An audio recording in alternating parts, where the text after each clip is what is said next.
दोस्तों नमस्कार। मकर राशि वाले मेरे मित्रों, आप सभी का ज्योतिष के इस विशेष और बेहद सौभाग्यशाली कार्यक्रम में बहुत बहुत स्वागत है।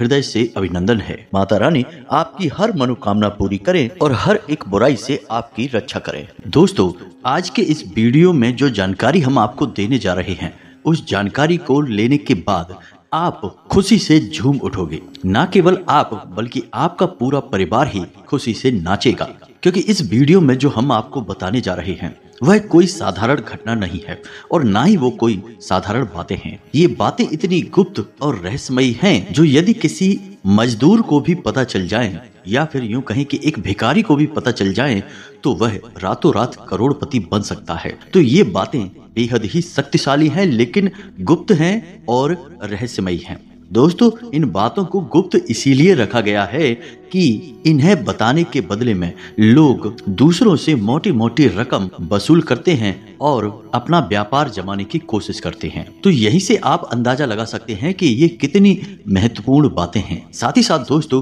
कल 1:50 के बाद आपके जीवन में एक ऐसा सुंदर ग्रह योग बनने जा रहा है जो आपके कई प्रकार के धन लाभ कराएगा। जी हाँ दोस्तों, इसके बाद अगले 2 दिनों तक आपके जीवन में धन की वर्षा होगी, रुका हुआ धन प्राप्त होगा, घर का कलह क्लेश दूर होगा, शांति कायम होगी और जीवन में शुद्ध सकारात्मक ऊर्जा का प्रवेश होगा, यानी कि ईश्वर का आशीर्वाद आपको प्राप्त हो जाएगा। यह बेहद ही महत्वपूर्ण योग है दोस्तों, तो इसके बारे में भी आपको जानना बहुत आवश्यक है।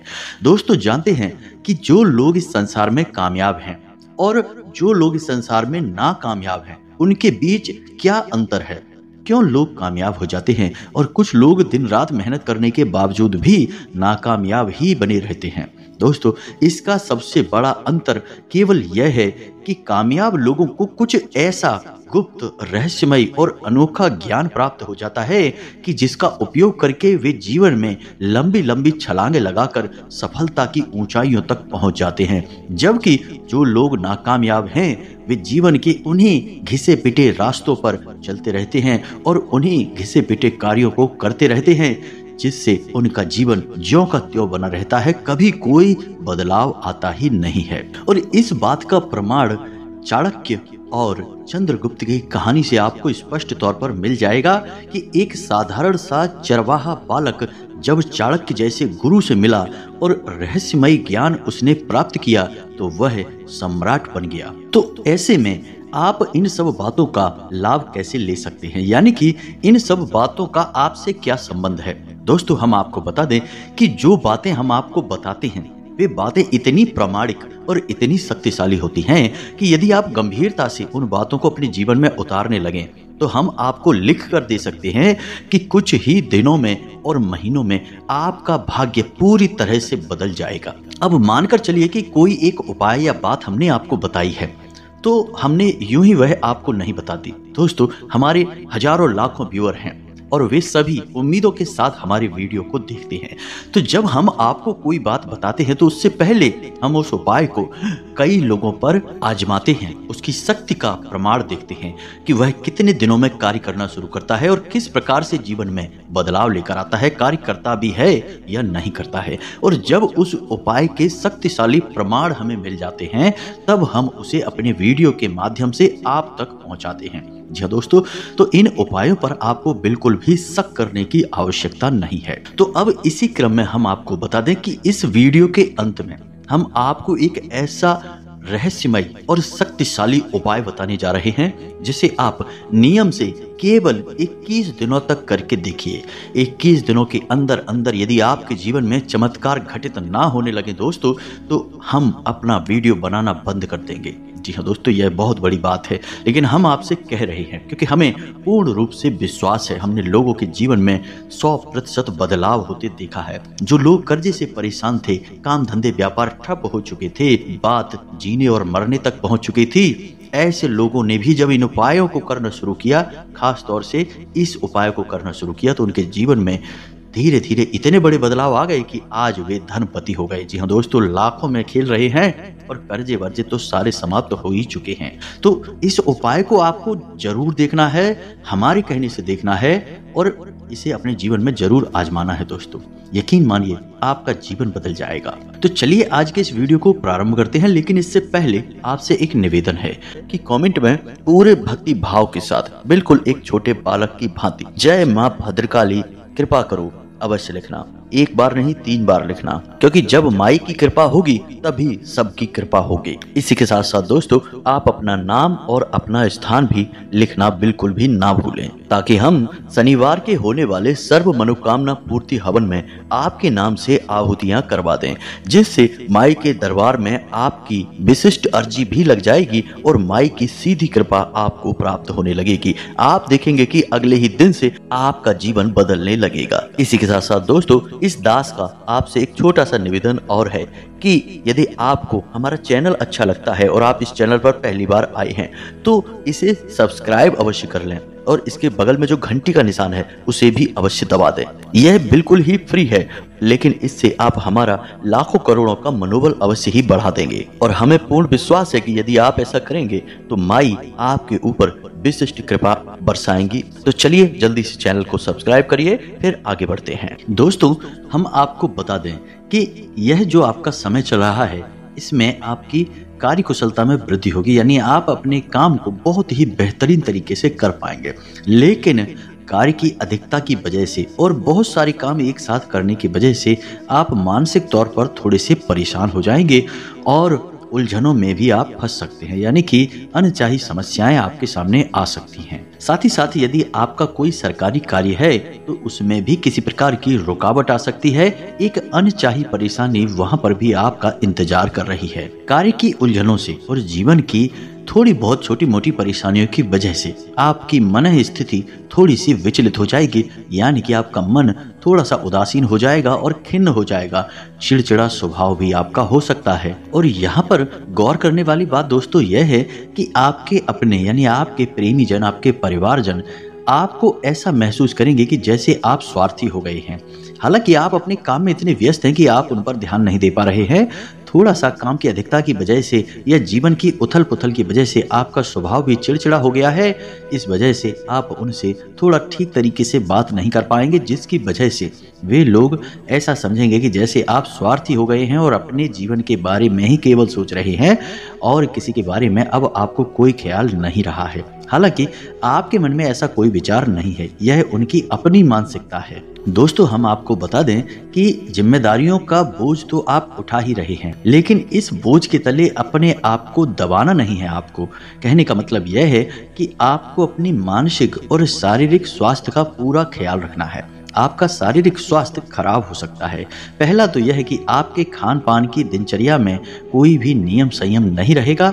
आप कुछ भी और कभी भी खाएंगे, जिसकी वजह से आपको पेट से जुड़े रोग परेशान करेंगे। और दूसरा, मौसम से भी आप थोड़ी सी लापरवाही बरतेंगे, जिससे मौसम से जुड़े रोग भी आपको परेशान कर सकते हैं। इसी के साथ साथ दोस्तों हम आपको बता दें कि आपके अपनों में ही कोई एक ऐसा व्यक्ति है जो आपको भावनात्मक तौर पर चोट पहुंचाएगा, यानी कि कोई ना कोई एक ऐसा कार्य करेगा या ऐसी बात कहेगा जिससे आपका दिल दुखने लगेगा और आपका मन खराब हो जाएगा दोस्तों। लेकिन आपको इन सब बातों पर ध्यान नहीं देना है। ये सब नकारात्मक बातें और गतिविधियां होती हैं, इन सब पर आपको गौर नहीं करना है।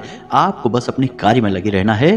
धीरे धीरे समय के अनुसार, मुहूर्त के अनुसार लोगों के विचारधारा भी बदलती चली जाएगी। जी दोस्तों, हालांकि आपके शत्रु आपके खिलाफ सक्रिय खूब होंगे, लेकिन आपका कुछ बिगाड़ नहीं पाएंगे। शत्रुओं की पराजय ही होगी। अब एक खास बात दोस्तों हम आपको बता दें कि इस समय आपको किसी भी प्रकार का कर्ज लेने से बचना है। जी हाँ दोस्तों, चाहे वह कर्ज आपकी निजी जरूरतों के लिए हो, पारिवारिक जरूरतों के लिए हो या फिर काम धंधे व्यापार के लिए ही क्यों ना हो, लेकिन आपको इस समय किसी भी प्रकार का कर्ज नहीं लेना है। कल दोपहर 1:50 के बाद आपके जीवन में एक बहुत ही शुभ मुहूर्त की शुरुआत हो रही है और इस शुभ मुहूर्त में आपको भूले से भी ना तो किसी को उधार देना है और ना ही उधार लेना है। जी हाँ दोस्तों, इस शुभ मुहूर्त में आपको धन के लाभ प्राप्त होने शुरू होंगे। शुक्र की कुछ इस प्रकार की चाल बन रही है या गोचर हो रहा है कि आपको धन लाभ कराएगा। जी हाँ दोस्तों, रुका हुआ धन आपका आपको वापस मिलना शुरू होगा। तो यह समय है आपको धन का लाभ लेने का, ना कि धन किसी को उधार देने का और ना ही कर्जा लेने का। दोस्तों, कर्जा लेना भी धन लाभ नहीं होता है, धन का नुकसान ही होता है, क्योंकि मुफ्त में कोई कर्ज नहीं देता है। तो ऐसे में आपको इन सब बातों से बचना है। फिजूल खर्ची पर भी आपको नियंत्रण करने की आवश्यकता होगी। दोस्तों, आपकी फिजूल खर्ची बढ़ सकती है। थोड़ा बहुत आपके मन में दिखावेबाजी की भावना भी आएगी, लेकिन आप उस पर आराम से नियंत्रण कर लेंगे। अब ध्यान से सुनिए कि आपको करना क्या है। सबसे पहला काम कि कल दोपहर 1:50 के बाद आपका शुभ योग शुरू हो रहा है, आपको धन लाभ होगा, यह हम आपको पहले ही बता चुके हैं। तो अब इसमें आप इस योग का प्रभाव कैसे और बढ़ा सकते हैं। तो सबसे पहला काम आपको यह करना है कि आपके शरीर में जो शुक्र पर्वत है, यानी कि 1:50 के बाद आपको अपने शरीर में मौजूद शुक्र पर्वत को सक्रिय करना है। और शुक्र पर्वत कहाँ है, ध्यान से सुने। आपका जो अंगूठा है हाथ का, आपके हाथ का जो अंगूठा है उसकी जड़ में, जी हाँ दोस्तों, उसके ठीक नीचे जहां वह अंगूठा आपकी हथेली से जुड़ा हुआ है, उसी स्थान पर जो हथेली का उभरा हुआ भाग है उसे हम शुक्र पर्वत कहते हैं। तो आपको क्या करना है कि इन दोनों यानी दोनों हाथों के जो शुक्र पर्वत है, अंगूठे के निचले भाग को एक दूसरे पर दबाकर मलना है। जी हाँ दोस्तों, थोड़ा थोड़ा मलना है। यदि हो सके तो बीच में आप गाय का थोड़ा सा घी लगा सकते हैं या फिर सरसों का तेल भी लगा सकते हैं और धीरे धीरे इसको आपको मसाज जैसा करना है, यानी मलना है। जी हाँ दोस्तों, एक दूसरे के ऊपर, जब तक कि वह स्थान हल्का सा गर्म ना हो जाए, यानी कि वहां आपके रक्त का जो संचार है वह बढ़ न जाए, सक्रियता बढ़ न जाए। ऐसा करने तक आपको करना है। और जब यह कार्य आप कर लेंगे तो इससे आपका शुक्र पर्वत सक्रिय हो जाएगा और शुक्र ग्रह का जो यह योग बन रहा है यह आपको और अधिक तीव्रता के साथ लाभ देगा। और हो सके तो आपको कल शाम को मछलियों को दाना डालना चाहिए। और यदि आप नहीं कर सकते तो कोई बात नहीं है, किसी छोटी कन्या को सफेद रंग की कोई भी चीज आप दे सकते हैं, यानी उपहार के स्वरूप में दे सकते हैं। यदि हो सके तो कम से कम 5 या 7 कन्याओं को दें। यदि नहीं हो सकता तो 1 या 3 कन्याओं को भी दे सकते हैं। जी हाँ दोस्तों, आप जितनी भी कन्याओं को दें वह विषम संख्या होनी चाहिए, सम संख्या नहीं, जैसे 2, 4, 6 की संख्या में नहीं। 1, 3, 5, 7 इस क्रम में आप किसी भी कन्या को कुछ भी सफेद रंग का उपहार दे सकते हैं, गिफ्ट दे सकते हैं, जैसे कि एक सफेद रंग का रुमाल दे दें या कुछ और जो आपको ठीक लगे, जो आपके लिए सुलभ हो, आप वह दे सकते हैं। दोस्तों, यह आपके लिए बहुत आवश्यक है। इससे आपका शुक्र अति सक्रिय हो जाएगा और जहां आपको थोड़ा बहुत लाभ देने वाला होगा तो अति लाभ देगा। दोस्तों, तो यह तो एक कार्य हो गया जो आपको कल करना है। अब इसके बाद हम आपको बताएं बहुत ही गुप्त और महत्वपूर्ण बातें। जरा आपको ध्यान से सुनना होगा। बातें कुछ गुप्त होंगी और अधिक होंगी, थोड़ा आपको समझना होगा इन्हें बारीकी से। तो एक के बाद एक हम आपको सारी बातें समझाते हैं, बस आपको ध्यान से सुनना है और इन्हें अपने जीवन में उतारते जाना है। तो अब बात करते हैं सबसे पहले आपके जागने को लेकर कि आप जब सोकर जागते हैं, जिस बिस्तर पर आप सो रहे हैं उस बिस्तर से आप जब उठेंगे, जागेंगे तो क्या करना है। तो यहाँ पर आपको 2-3 छोटे छोटे कार्य हैं जो करने होंगे। सबसे पहले जब आप जागें तो अपने हाथों को देखकर कराग्रे मंत्र का उच्चारण अवश्य करें। जी हाँ दोस्तों, ब्रह्म को याद करना बेहद आवश्यक है, क्योंकि हर एक नया दिन ईश्वर के द्वारा दिया गया एक आशीर्वाद है। क्योंकि पता नहीं कौन सा वह दिन हो जब एक बड़ा चमत्कार घटित हो जाए और हमारा जीवन पूर्ण रूप से बदल जाए। जी हाँ दोस्तों, तो सबसे पहले आपको कराग्रे मंत्र का जाप करना है, जैसे कि कराग्रे वसते लक्ष्मी कर मध्य सरस्वती, इस मंत्र का। इसके बाद आपको आदि शक्ति के सभी रूपों का स्मरण करना होगा, केवल एक श्लोक में। तो ध्यान से सुने, यह अर्गला स्तोत्र का पहला श्लोक है और बेहद ही शक्तिशाली है। ओम संपुट के साथ इसे आपको बोलना होगा। बेहद ही सरल है, 1-2 बार में ही आपको याद हो जाएगा और आपको सरलता से उपलब्ध भी हो जाएगा। हम आपको बोलकर बता रहे हैं, आपको इसे याद कर लेना है। ओम जयंती मंगला काली भद्रकाली कपालिनी दुर्गा क्षमा शिवा धात्री स्वाहा स्वधा नमोस्तुते। आदि शक्ति के सभी रूपों का स्मरण इसमें किया गया है। जी हाँ दोस्तों, चाहे वह भद्रकाली हो, चाहे वो दुर्गा हो, चाहे वो मंगला काली हो, सभी रूपों का स्वरूप का इस मंत्र में या श्लोक में याद किया गया है। यह आपको सुबह सुबह ही करना है दोस्तों। यकीन मानिए कि इस क्रिया को करने से आपके जीवन में चमत्कारी फल प्राप्त होंगे, परिणाम प्राप्त होंगे। अब एक छोटा सा कार्य आपको और करना है दोस्तों कि आप जिस स्थान पर रह रहे हैं उस स्थान पर कोई ना कोई देवता का वास अवश्य रहा है। जब आप यहाँ पर नहीं रहते थे, आपका घर भी यहाँ पर नहीं था, यह एक स्थान था, तब कभी ना कभी किसी न किसी देवता का इस स्थान पर वास अवश्य रहा होगा। अब समय की भागदौड़ में लोग भूल जाते हैं, इन बातों को याद नहीं करते हैं। लेकिन याद करो आप कि जब आपने कभी अपने घर में पूजा पाठ कराई होगी तो पंडित जी क्या कहते हैं, स्थान देवताभ्यो नमः, यानी इस स्थान पर जो देवता मौजूद हैं उनको नमः। तो यही आपको करना है। तो 3 लोगों को आपको नमः करना है। पहले कि स्थान देवताभ्यो नमः, यानी जो स्थान पर देवता हैं उनको नमः। दूसरा कि कुल देवताभ्यो नमः, यानी आपके कुल के जो देवी या देवता हैं उनको भी नमः। इसके बाद पितृ देवताभ्यो नमः, यानी आपके जो पितृ पूर्वज हैं, पुरखे पूर्वज हैं, इनको भी आपको नमः करना है। यदि आप इन सब बातों को याद करेंगे और सुबह सोकर जागते ही बिना किसी से कोई बात किए शांति पूर्वक इस कार्य को करेंगे तो आपको इसे करने में मुश्किल से 20 से 30 सेकंड लगेंगे। लेकिन यह कार्य आपके पूरे दिन को, यानी कि रात को सोने जाने तक का पूरा हिसाब किताब साफ सुथरा कर देगा, आपका जीवन मंगलमय बना देगा। जी हाँ दोस्तों, यह बेहद ही गुप्त उपाय है, कोई नहीं बताता है। लोग आधी अधूरी बात बताते हैं, कोई कह देता है कराग्रे करिए, कोई कह देता है कि कुल देवता को याद करिए, कोई कह देता है कुछ करिए, लेकिन हम आपको संपूर्ण उपाय बता चुके हैं। अब एक छोटी सी बात और है दोस्तों जिसका आपको 2 बार ध्यान रखना है। पहला कि जब आप अपने बिस्तर से पैर नीचे रखें तो देखें कि आपके नाक में से किस तरफ के छिद्र से श्वास बाहर आ रही है। जी हाँ दोस्तों, यदि दाईं तरफ से श्वास बाहर आ रही है तो आपका सूर्य स्वर चल रहा है, और यदि बाईं तरफ से आए तो चंद्र स्वर चल रहा है। तो यदि बाईं तरफ से सांस बाहर आ रही है तो आपको बिस्तर से नीचे बायां पैर रखना है, और यदि दाईं तरफ से सांस बाहर आ रही है तो आपका अपना दायां पैर जमीन पर रखना है। बस इतना सा आपको करना है, और यही कार्य आपको अपने घर से बाहर निकलते समय भी करना है। जी हाँ दोस्तों, जब आप काम पर जाते हैं, यूं ही बाहर निकल रहे हैं तो कोई बात नहीं है, लेकिन जब आप काम पर जा रहे हैं, जैसे अपनी दुकान पर जा रहे हैं, नौकरी, ऑफिस, काम धंधे पर कहीं भी जा रहे हैं, तो आपको थोड़ा सा गौर करना है कि आपकी नाक का कौन सा स्वर चल रहा है, और जो भी स्वर चल रहा है उसी पैर को आपको बाहर निकालना है अपने घर की दहलीज से। आप देखेंगे कि आपके साथ शुद्ध सकारात्मक ऊर्जा हर वक्त रहेगी, कोई आपका बाल भी बांका नहीं कर पाएगा।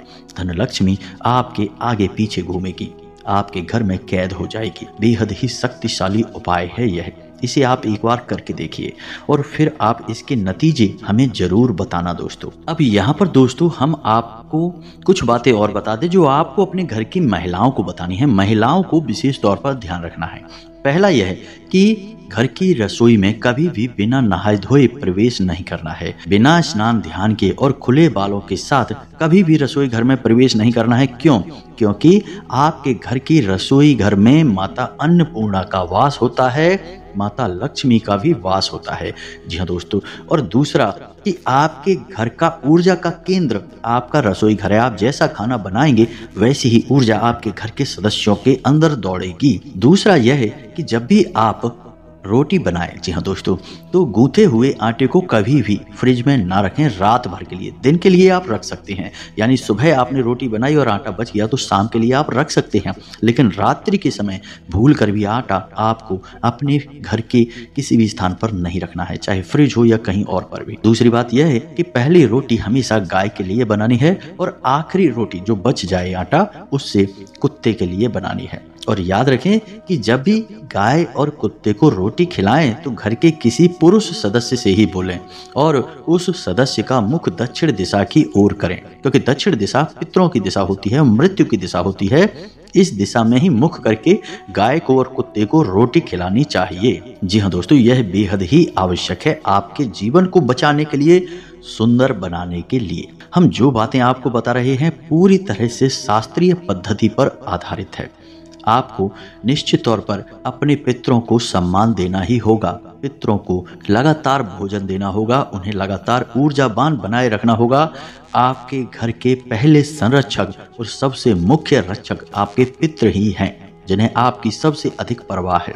लोग कहते हैं कि पितृ दोष लग गया है, पितृ परेशान कर रहे हैं। दोस्तों, कभी भी पितृ किसी को परेशान नहीं करते हैं। क्यों आपके पितृ आपको परेशान करेंगे? वो तो आपसे इतना प्रेम करते हैं, आपके ही तो पुरखे पूर्वज हैं। लेकिन समस्या यहाँ है कि आपके पितृ ऊर्जाहीन हैं, शक्तिहीन हैं, इसीलिए बेचारे एक स्थान पर बैठे हैं। और आपके घर में जब कोई रक्षक नहीं है तो कौन आएगा? दुष्ट आत्माएं आएंगी, बुरी अनैतिक नकारात्मक शक्तियां आएंगी, भूत प्रेत आएंगे और आपके घर में कोहराम मचाएंगे, हाहाकार मचाएंगे और आपके पितृ देखते रह जाएंगे। इसे ही कहते हैं पितृ दोष लगना। हम जो भी पिंडदान, तर्पण आदि करते हैं, इन सब क्रियाओं से क्या करते हैं? अपने पितरों को शक्तिशाली बनाते हैं, ऊर्जावान बनाते हैं। फिर हमारे पितृ ही हमारे घर से हर एक नकारात्मक ऊर्जा को निकाल कर बाहर कर देते हैं। तो आपको अपने पितरों का विशेष ख्याल रखना होगा। घर की दक्षिण दिशा में पितरों के नाम का एक दीपक शाम के समय अवश्य जलाना चाहिए।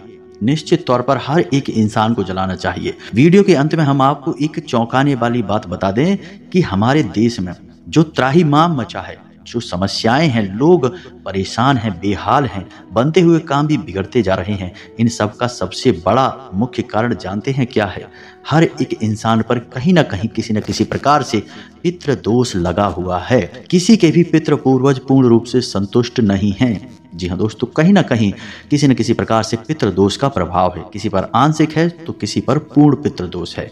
और इसी वजह से किसी की बुद्धि भ्रष्ट हो चुकी है, मति भ्रम हो चुका है, लोग गलत कार्यों में रुचि ले रहे हैं, अपने जीवन की परवाह करना छोड़ चुके हैं और जो गंभीरता से कार्य कर रहे हैं उन्हें भी सही परिणाम प्राप्त हो नहीं रहे हैं। नई पीढ़ी पुरानी पीढ़ी का सम्मान नहीं कर रही है, बात नहीं मानती है और अच्छी बात बताने पर भी नाराज हो जाती है। जी हाँ दोस्तों, ये सब पितृ दोष के ही लक्षण हैं। तो जो बातें हमने आपको वीडियो में बताई हैं, इन बातों को आपको अपने जीवन में प्रयोग करना है। थोड़ा गंभीरता के साथ इन बातों को समझना है और एक बार प्रयोग करके देखने में जाता ही क्या है दोस्तों, कोई खर्चा नहीं है, सब कुछ मुफ्त में है, बस थोड़ा सा प्रयास है। और आपका यह थोड़ा सा प्रयास आपके जीवन में चमत्कारी और भव्य परिणाम लाएगा, हम आपको गारंटी देते हैं। तो हमने जो जानकारी दी है, आपको इस जानकारी के बारे में यदि कोई प्रश्न उठता है तो हमसे कमेंट करके पूछे, हम आपके प्रश्नों के जवाब देने की पूरी कोशिश करेंगे। वैसे तो हमने सब कुछ विस्तार से बताया ही है, फिर भी जो प्रश्न है तो कोई बात नहीं है, आप पूछें, जवाब हम देंगे। इसी के साथ साथ आज की इस वीडियो को विराम देते हैं। कमेंट में पूरे भक्तिभाव के साथ जय माँ भद्रकाली कृपा करो, जय माँ भद्रकाली रक्षा करो अवश्य लिखें। जय पितृ देवता अवश्य लिख दें, यह भी आपके लिए बहुत आवश्यक है। मिलते हैं अगले ज्ञानवर्धक वीडियो में, तब तक के लिए धन्यवाद। जय माता की।